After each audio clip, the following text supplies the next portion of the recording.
Hello students, good morning.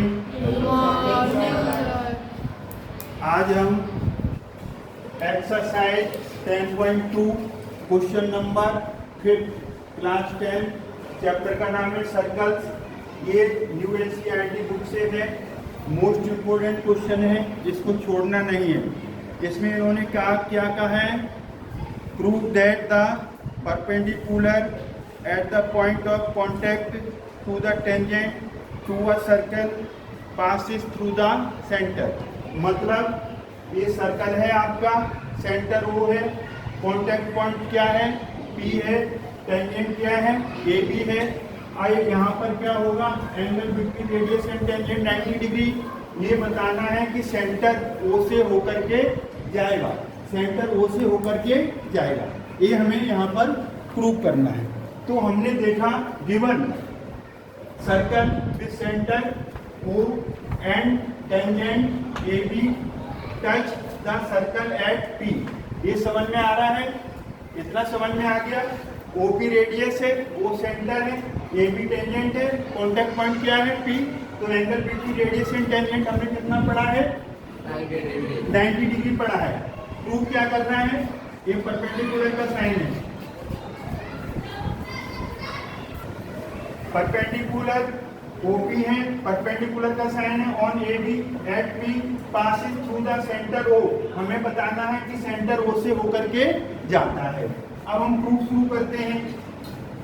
MPB 90 degree, तो हमने यहाँ पर मान लिया कि इसका कोई एक दूसरा परपेंडिकुलर मान लिया। हमने क्या मान लिया, MPB भी परपेंडिकुलर है। समझ में आ रहा है कि नहीं आ रहा है? हमने इसको भी मान लिया कि परपेंडिकुलर का साइन है, हमने इसको भी 90 डिग्री मान लिया।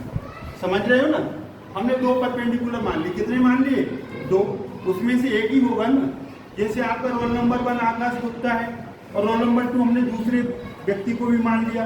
वेरीफाई करेंगे, उनमें से एक होगा, ठीक है ना, एक ही होगा, वेरीफाई करेंगे।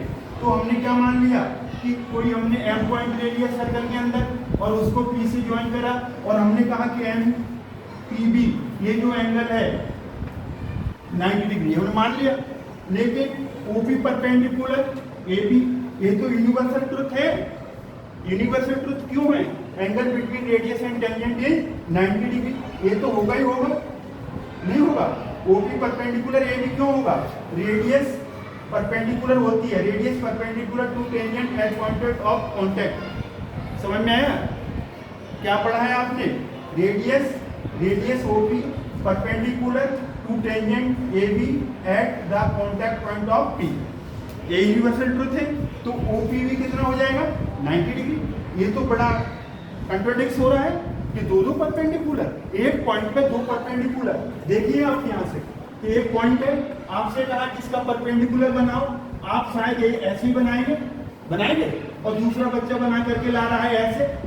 अब इनमें से परपेंडिकुलर एक ही होगा, एक पॉइंट पर परपेंडिकुलर सिर्फ एक ही होगा, दो नहीं हो सकते। हो सकती है दो? नहीं हो सकती। जैसे भगवान एक है ना, वैसे परपेंडिकुलर एक पॉइंट पे एक ही होगा। अब देखिए यहाँ से, तो हमने मान लिया, इमेजिनरी मान लिया, M पॉइंट ले लिया इमेजिनरी, हमने मान लिया MPB 90 डिग्री का है। तो अब क्या आएगा, फ्रॉम फर्स्ट एंड सेकंड, इसको इक्वेशन फर्स्ट और इसको equation second. From first and second MPB OPB कितना हो गया, दोनों 90 डिग्री हो गया। इसका मतलब क्या होगा, MPB छोटा होगा OPB से। सिंस देखो OPB बड़ा दिख रहा है कि नहीं? OPB देखो यहाँ पर OPB बड़ा दिख रहा है, यहाँ पर OPB बड़ा दिख रहा है एंगल, और यहाँ MPB छोटा दिख रहा है कि नहीं दिख रहा है? बोलो। अब जैसे एक एंगल ये है OPB, तो यहाँ पर देखो OPB बड़ा दिख रहा है कि नहीं, बोलो। और यहाँ MPB बोलो, रफ काम में छोटा दिख रहा है कि नहीं? तो यहाँ हमने लिख दिया, क्या लिख दिया, बोलो, MPB less than OPB। Figure से तो इसका मतलब क्या होगा, OPB और MPB दोनों इक्वल नहीं हो सकते। होंगे क्या दोनों? नहीं होंगे। क्यों? ये फिगर में दिख रहा है MPB छोटा है किससे, OPB से। तो ये ऐसा हो ही नहीं सकता कि दोनों इक्वल 90 डिग्री हो, नहीं हो सकते ना। जैसे ये देखिए, ये 90 डिग्री है ना, ये क्या है 90 डिग्री। एक हमने ये पेन ले लिया, समझ में आया? तो इसको हमने जैसे ओ पी भी मान लिया, एम पी भी, तो दोनों इक्वल नहीं हो सकते ना, ये तो कॉन्ट्राडिक्ट हो गया ना, कॉन्ट्राडिक्ट हुआ। तो इसका मतलब क्या हुआ, ओ पी भी not equal to M P भी, it is not possible, it is not possible. तो पॉसिबल क्या है, it is only possible when OP and MP coincides मतलब एक ही रेखा पर हो। ओपी एमपी ऐसे है ना, ये तभी प्रूफ होगा जब दोनों एक coincide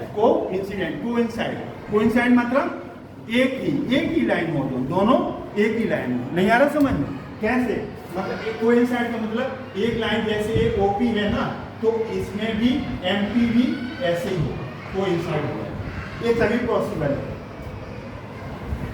it is only possible when OP and MP coincides, therefore perpendicular on AD at P passes through center O। इसका मतलब क्या हुआ कि यही OP परपेंडिकुलर है, यही ट्रुथ है, यही जो सेंटर से होकर के पास हो, यही बताना था ना। क्या बताना था? Perpendicular on AD at P passes through center O। Have you got it? तो आपने फाइनल आंसर क्या लिखना है, therefore perpendicular on AD, therefore perpendicular on AD at P passes through center O। This is your proof, hence proof. समझ में आ गया? Question number 5 most important है, इसे छोड़ना नहीं। थ्योरम 10.1 में मोस्ट इंपोर्टेंट है, ये थोड़ा थॉटिकल है, इसमें स्टेटमेंट ज़्यादा लिखना पड़ता है, बच्चे छोड़ देते हैं बट आ जाता है। तो आई होप ये आपको समझ में आया होगा। अगर समझ में आ गया है तो वीडियो लाइक करें, शेयर करें और सब्सक्राइब करना ना भूलें। थैंक्स गॉड, जय हिंद, जय भारत।